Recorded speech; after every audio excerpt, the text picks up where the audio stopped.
They saw a black man in a hoodie. What they didn't see was his badge, the one that outranked them all. It started in the most ordinary place, outside a Target store in Fresno, California. The parking lot lights glared overhead, cutting through the late evening darkness. Shoppers pushed carts, kids tugged at their parents' hands, and a few tired workers just wanted to get home. Among them was a man who looked no different from anyone else: hoodie, jeans, sneakers. Nothing about him suggested importance. Nothing about him shouted authority. That man was Aaron Whitfield, 39 years old, black, calm, patient. He had just left a long board meeting downtown, and instead of heading straight home, he stopped at the plaza to pick up some detergent his wife had texted him about. He was the kind of man who kept his promises, even in small things. He parked, stretched his legs, and started walking across the lot. But as he adjusted the strap of his backpack, a pair of headlights slowed down, a patrol car. Inside, two officers, Officer Riley, a young cop barely past his probationary period, and Officer Downs, older, rougher, convinced his instincts never failed. From their perspective, the man in the hoodie matched a suspect they'd been told to watch for. A robbery suspect, black male, late 30s, average build, jeans, dark hoodie. Too vague to mean anything, but in their minds, too close to ignore. The car rolled to a stop. Doors opened, boots hit pavement. "Hey, you! Hold up!" Riley's voice cut through the chatter of the lot. Aaron paused, startled. He looked around, unsure if they meant him. His instinct was to stay calm, so he raised his hands slightly, palms open, and asked, "Are you talking to me?" "Yes, you. Stop right there," Officer Downs barked. His hand hovered near his holster, a gesture that made heads turn in the crowd. Aaron's heart thumped, not out of guilt, but because he knew this scene. He'd read about it. He'd heard neighbors talk about it. He knew how quickly things could spiral when assumptions collided with authority. Still, he kept his voice even. "Officers, can I ask what this is about?" "Don't worry about that. Just answer our questions," Riley said, trying to sound firm, though his tone cracked slightly. "Where were you an hour ago?" Aaron blinked. "An hour ago?" "At my office downtown." Downs stepped closer, eyes narrowed. "Funny, that's not what I heard. You fit the description of someone who robbed a liquor store 2 miles from here. Hoodie, jeans, black male. Sound familiar?" A couple by the store entrance slowed down to watch. Another man pulled out his phone, quietly recording.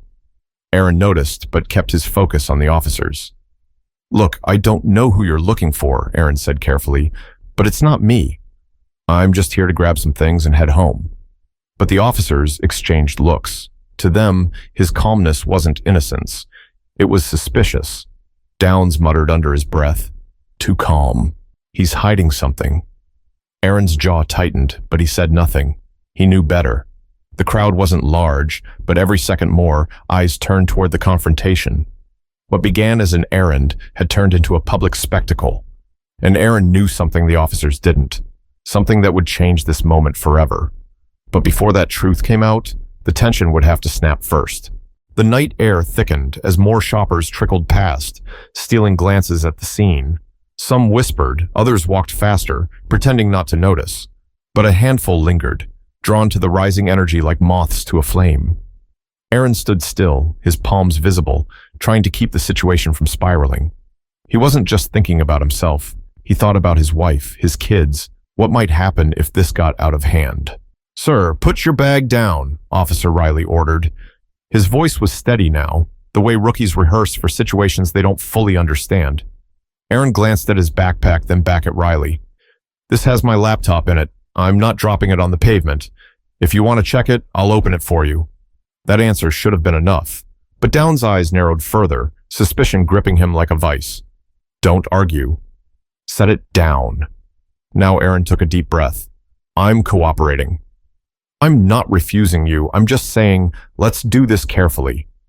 The tone was calm, respectful even, but in Downs' ears, it carried defiance. His jaw flexed, and he stepped closer, invading Aaron's space. "You think you get to set the rules here?"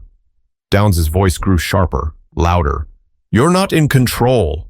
"We are." Aaron held his ground, though his chest tightened. "I understand that, officer. But I also know my rights. I'm not a threat. Let's keep this professional." For a split second, Riley's eyes darted toward Downs. It was the briefest flicker of doubt, as though he wasn't sure if this was the right way to handle things. But the older officer pressed on. Professional? Downs scoffed. You want professional? Then stop stalling and do what you're told. Aaron exhaled slowly, then lowered his bag to the ground. He crouched, unzipped it, and held it open for them to see. Inside, a neatly folded dress shirt, a laptop, some papers. Nothing even remotely suspicious. See? Just work stuff, Aaron said. But Downs wasn't satisfied. He motioned to Riley. Pat him down. Riley hesitated. Sarge, maybe we should... I said, pat him down, Downs barked. The rookie swallowed hard, then approached. Sir, I need to check you for weapons. Please turn around and put your hands on the car. Aaron's pulse quickened. He hated this part, not because he had anything to hide, but because of the humiliation. Still, he nodded and turned, pressing his palms against his own vehicle. Riley's hands swept over him quickly, awkwardly. Nothing. No weapon. No contraband. Clean, Riley muttered. Aaron turned back around slowly, looking each officer in the eye. His voice was steady, but there was an edge now, a note of restrained frustration. I told you. I'm not who you're looking for. I'm not a criminal. I'm just here like everyone else. A woman near the cart spoke up. He didn't do anything. Leave him alone, Downs shot her a glare. Ma'am, stay out of this. We're handling it, but the crowd had shifted. Phones were up. People were whispering louder. The longer it dragged, the worse it looked. Aaron's chest rose and fell, his patience tested. He wasn't just some random guy. He wasn't powerless, but he held his tongue, for now. Then Downs said something that crossed the line. You people always got an excuse, he sneered. The words hung heavy in the air. Riley froze. The bystanders murmured in disgust. And Aaron's face hardened, the calm mask starting to crack. Excuse me? Aaron asked, his voice low. What did you just say? Downs smirked, doubling down. You heard me. The moment stretched, thick with electricity. Riley shifted uncomfortably, his face pale now. Even the crowd went silent, sensing that something dangerous had just been unleashed. Aaron took one small step closer, his eyes locked on Downs. You don't know who I am. You don't know what you're doing, but you're going to regret the way you're handling this. Downs' smile faltered. Riley glanced between them, suddenly unsure which side he even stood on anymore. But instead of de-escalating, the tension was about to break wide open. The silence after Aaron's words was sharp enough to cut. Even the parking lot seemed to pause. No cart rattling, no doors slamming, just a dozen pairs of eyes fixed on the standoff. The phones kept recording. Faces glowed in the harsh light of LED screens. Officer Downs, unwilling to back down in front of a crowd, jabbed a finger toward Aaron's chest. Don't threaten me. Aaron didn't flinch. That wasn't a threat. That was a fact. His voice was firm but calm, layered with the kind of authority that only comes from someone used to being listened to. But Downs didn't hear authority. He heard challenge. His pride burned under the eyes of strangers. He had to prove he was in charge. Riley, cuff him, Downs snapped. Riley's head whipped toward him. What? On what charge? Obstruction, Downs barked. Resisting. Pick one. The rookie hesitated. His gut told him this wasn't right. Everything about the man in front of him screamed composure, not guilt. But the chain of command was clear. Downs gave the orders. Riley's hand hovered near his cuffs. Aaron raised his voice, not to the officers, but to the people around them. You see this, right? You see how quickly this turned from questions to cuffs? A man in the crowd called out, Yeah, we see it. Another woman added, This is harassment. Phones angled closer. Someone muttered, He's calm. Why are they going after him like that? The pressure mounted. Riley's face turned red. He looked at Downs again. Sir, we don't even... I said, cuff him, Downs roared, his voice echoing across the lot. Aaron shook his head, his patience snapping. You're making a mistake. A big one. Downs reached for Aaron's arm. Turn around. Aaron pulled back, not aggressively, but enough to resist being manhandled. Don't touch me. That single phrase ignited the fire. Downs lunged, grabbing Aaron's wrist. Aaron jerked away instinctively, his body tightening with defense more than aggression. Riley stepped forward, fumbling with his cuffs, torn between duty and doubt. The crowd erupted. He didn't do anything. Stop. Leave him alone. Voices layered over each other, loud and angry. A phone zoomed in as Downs yanked harder. Aaron twisted, his voice booming now. "I said don't touch me." It looked like a struggle, even though Aaron wasn't throwing punches. To the untrained eye, restraint and resistance blurred into the same thing, and in that blur, power tipped dangerously in the wrong direction. Downs shoved him against the car. Aaron grunted as his shoulder hit metal. His bag toppled to the ground, paper spilling across the pavement. Riley winced. "Sarge, wait! He's not fighting! Hold him still!" Downs barked. Aaron's voice broke through the chaos. "This is harassment. I haven't broken a single law." The crowd's anger grew louder, sharper. Some shouted at the officers. Others encouraged Aaron to stand his ground. But nobody stepped in physically. Phones stayed up, documenting every second. A young guy near the store shouted, "You're on camera!" Everyone's watching. That only made Downs more reckless. His grip tightened, his body leaning heavier into Aaron. It wasn't about the suspect anymore. It wasn't about safety. It was about pride, about showing dominance in front of strangers with lenses. Aaron clenched his jaw, forcing himself not to retaliate. He knew one wrong move, one swing, one shove too hard, and the headlines would write themselves. But then Riley's voice cracked through the noise. "Sarge, look at his badge." Downs froze, confused. "What are you talking about?" Riley pointed to the wallet that had fallen from Aaron's jacket pocket in the scuffle. It had flipped open on the ground. Inside, gleaming under the harsh parking lot lights, was a police badge. The crowd gasped. A woman shouted, "Oh my God, he's a cop!" Aaron pushed himself off the car, eyes locked on Downs. His voice was low but thunderous in its weight. "I told you, you don't know who you're dealing with." But the badge wasn't just a badge. It carried a rank that would turn their stomachs cold. For a heartbeat, the world went still. All eyes darted to the wallet on the ground, the badge glimmering under the harsh white lights. The rookie froze, his hand half extended, while the older officer's face drained of its usual fire. Aaron bent slowly, deliberately, and picked up his badge. He held it at chest height, letting the crowd see before turning it toward the two officers.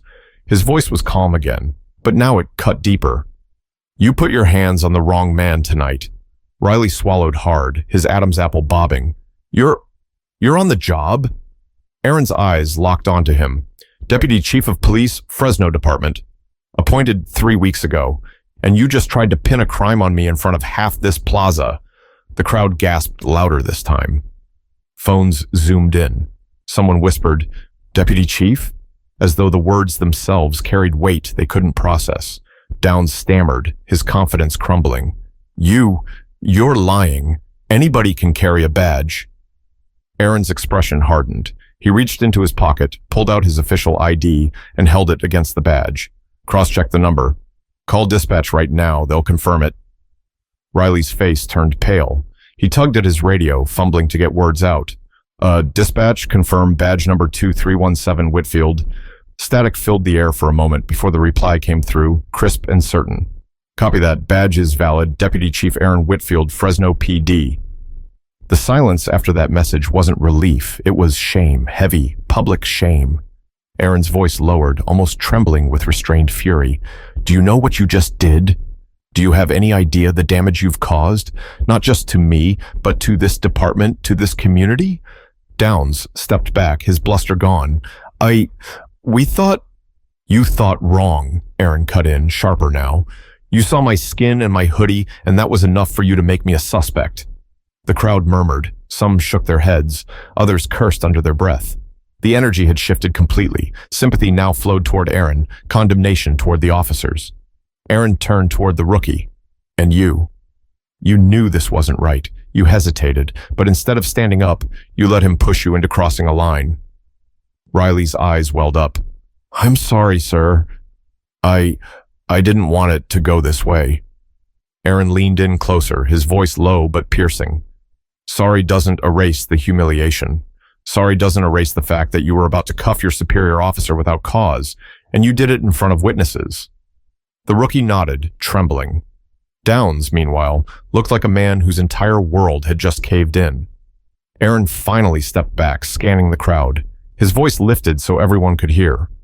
"This is why trust is broken. This is why people are afraid, because tonight, I wasn't a deputy chief to them. I was just another black man in a hoodie. The crowd erupted in shouts of agreement. Someone yelled, "Tell them!" Another added, "We saw everything!" Phones captured every angle, every word. The story was already halfway to the internet, already racing toward headlines. Aaron turned back to the officers, his tone measured but heavy with authority. "You'll answer for this. Not tomorrow, not next week, tonight." But the real reckoning wasn't in the parking lot. It was waiting at the station, behind closed doors. The ride back to the precinct was suffocating. Riley drove in silence, his knuckles white on the steering wheel. Downs sat stiff in the passenger seat, staring straight ahead, as though avoiding Aaron's eyes might erase what had just happened. Aaron sat in the back, not cuffed. How could they cuff their own deputy chief? But the symbolism wasn't lost on him. To the crowd in that parking lot, he looked like a suspect being hauled away. The image made his chest tighten with something between anger and sorrow. When they arrived, the building's fluorescent lights hummed overhead. A few officers at the front desk straightened when they saw Aaron escorted inside. Whispers followed. Riley muttered under his breath, "Oh God." Aaron walked straight past them, ignoring the stairs, and headed to the conference room. He motioned with a finger for Downs and Riley to follow. The door shut behind them, the weight of the silence pressing down. Aaron stood at the head of the long wooden table, his badge glinting under the harsh light. He didn't sit. He wanted them to feel the height difference, to feel the weight of the authority they had mocked just minutes earlier. "Do you understand what you've done?" His tone wasn't a shout. It was worse than that, measured, steady, like a blade being sharpened. Riley's lips parted, but no words came out. Downs shifted, his jaw tight. "We thought we were doing our job." Aaron's eyes locked on him. "Your job is to protect, to serve, to approach situations with reason and fairness. What you did was profile. You escalated, and you humiliated this department in front of the very people we're supposed to serve." Downs opened his mouth again, but Aaron raised a hand. "No, you don't get to explain this away. There were cameras, witnesses. Every second of what you did tonight is already online. Do you know what that means?" The two officers exchanged a glance, dread creeping into their expressions.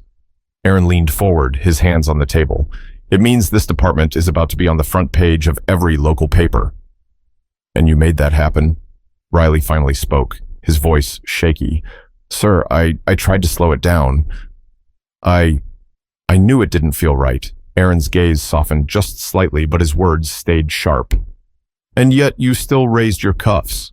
You still followed his lead. You still almost put me in chains for nothing." The rookie lowered his eyes, shame washing over him. Aaron turned back to Downs.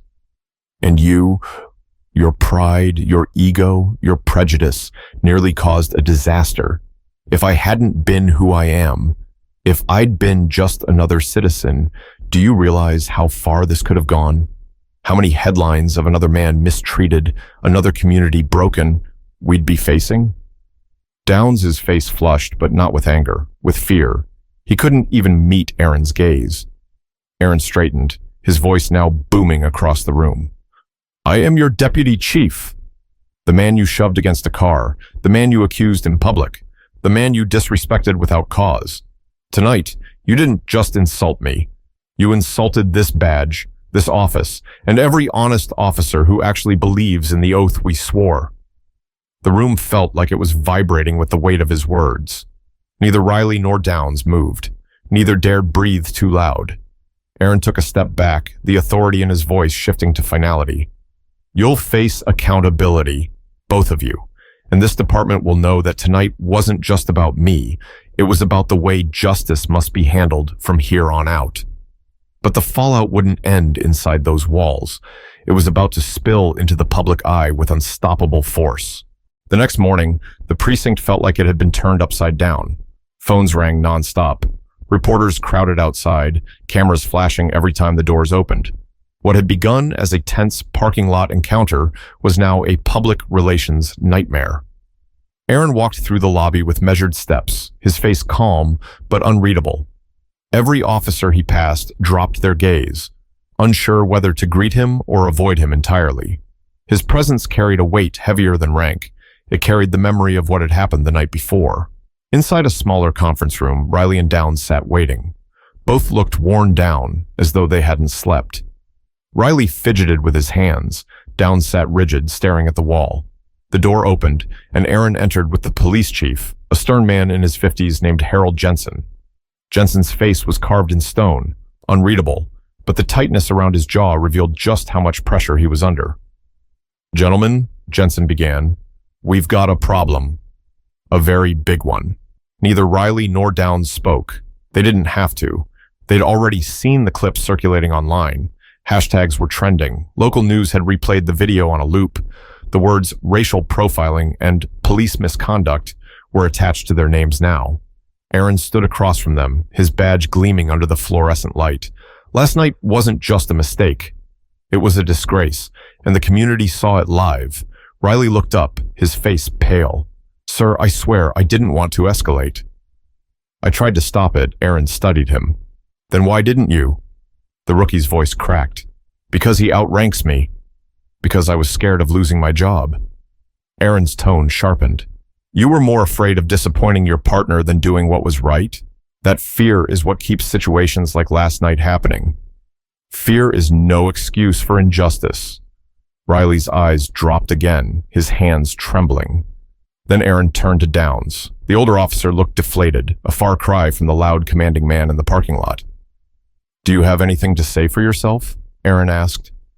Downs clenched his fists, then slowly released them. His voice was low, almost hoarse. "I let my pride take over. I saw what I wanted to see, not what was in front of me, and I dragged him." He nodded toward Riley. "Down with me." The chief's voice cut in, flat and direct. "You didn't just drag him down. You dragged this entire department down. We're staring at lawsuits, protests, maybe even federal oversight, if this doesn't get handled correctly." Downs shut his eyes, as if the words physically struck him. Aaron's voice carried the final weight.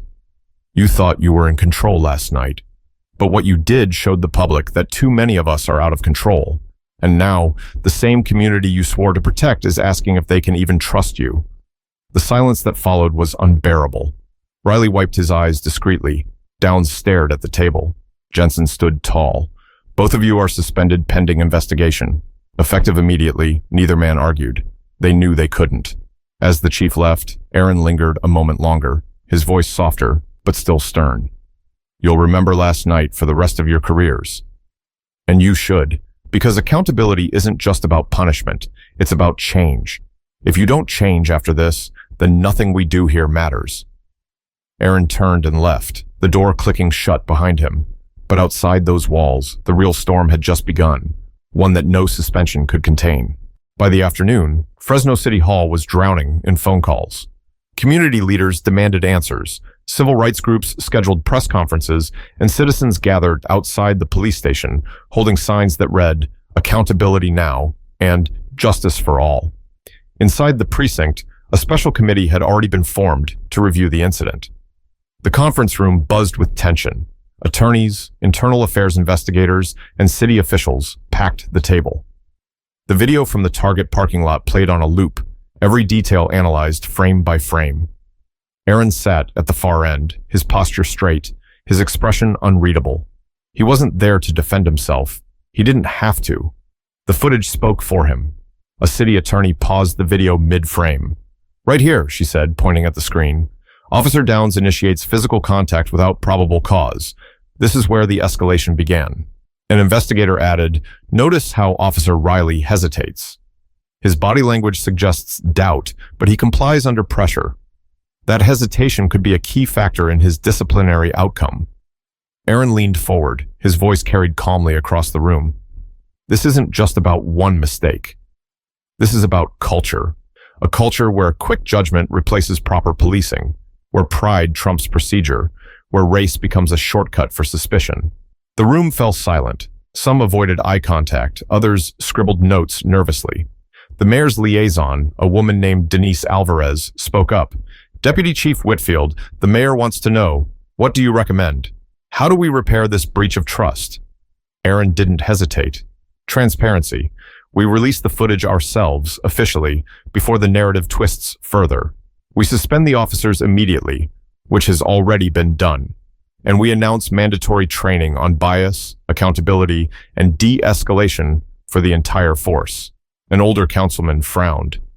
That will make us look weak. Aaron met his gaze. No, it will make us look honest. Weakness is hiding from the truth. Strength is facing it head on. The words hung in the air like a challenge.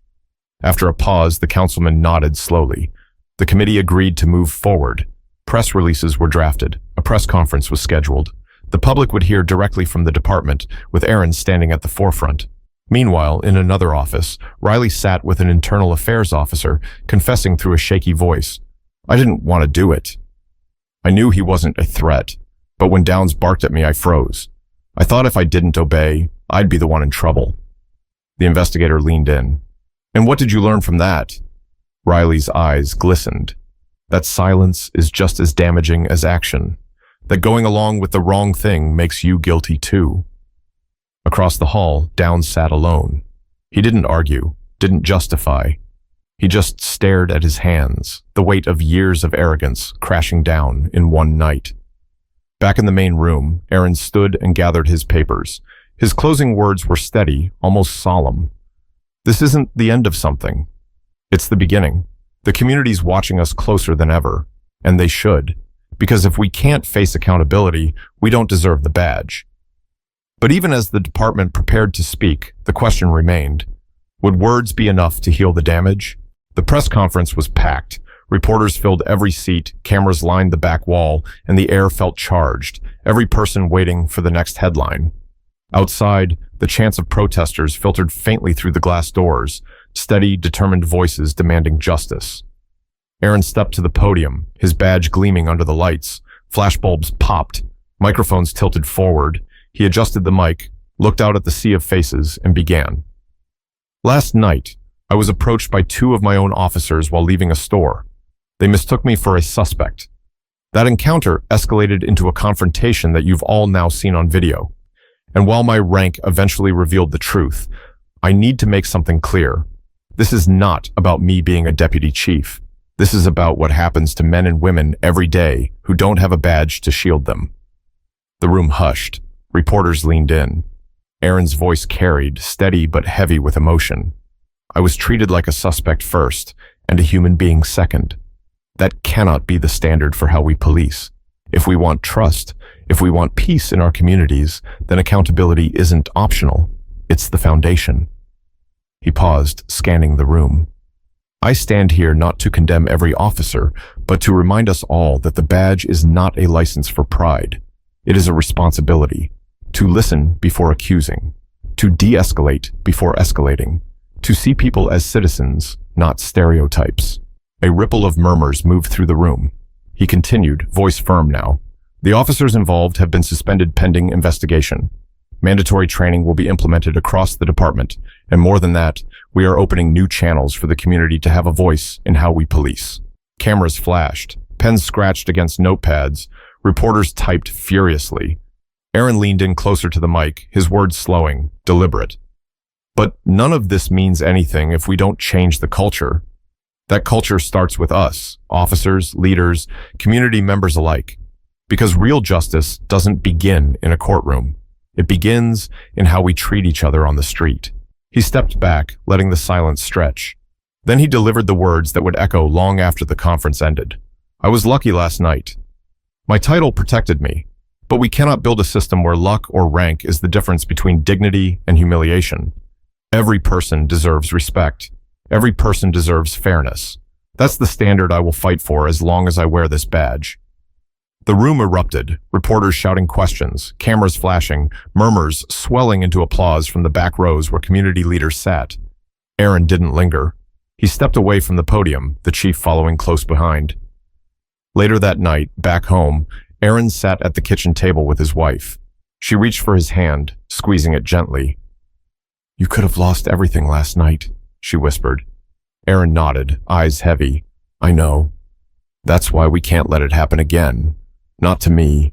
Not to anyone. He looked out the window, the glow of streetlights spilling across the quiet neighborhood. His voice was softer now, but just as sure. Change doesn't happen because we hope for it. It happens because we demand it and because we live it. And that, in the end, was the message. Power means nothing without responsibility, and authority means nothing without accountability. If you believe in fairness, if you believe in justice, don't stay silent. Speak up, hold leaders accountable, treat people with respect, even when no one's watching, because change begins with us.